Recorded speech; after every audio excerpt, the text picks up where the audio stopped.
Crowded footpaths and busy cafes from thousands of tourists visiting Akaroa each week. The boutique township has become the main port of call for cruise ships since the earthquake left Littleton's port out of action. They went through something like 20,000 visitors one year to 144,000 the next. So we're talking about like massive increase in visitation numbers. And they were just kind of concerned, how do we cope with this? Dr. Michael Schoen from Lincoln University has found that locals are embracing the added hive of activity. His research into their attitudes towards cruise ships found just over half of Akaroa and Banks Peninsula residents believe the cruise ships greatly benefit the area.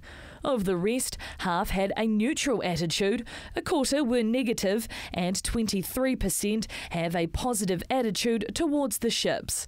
But there were still concerns over the double and triple stacking of the vessels in the port, which creates a massive human bubble in the township.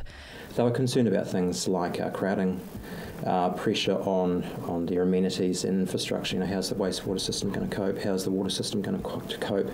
How do shops cope? And then also how do the local community cope with going through their town and doing the everyday business, while at the same time trying to sort of fight through these large flows of visitors coming through the town. The cruise ships look set to continue in Akaroa until Littleton rebuilds its port.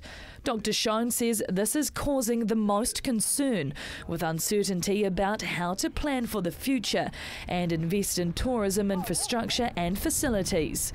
At this stage it's up in the air as to whether or not the cruise ships will continue to arrive. And if there's uncertainty, then how do you as a business, or how do you as a town plan to either grow or contract or change your business if there's no certainties? If the cruise ships continue to be a permanent fixture, the locals are hoping the township will see some of its revenue. Whether it is spent on the wharf, whether it is spent on repairing some of the Gaiety Hall or the information centre or those sorts of buildings. Emma Cropper, CTV News. I don't know, we might be able to use them for like the cruise ship one or something.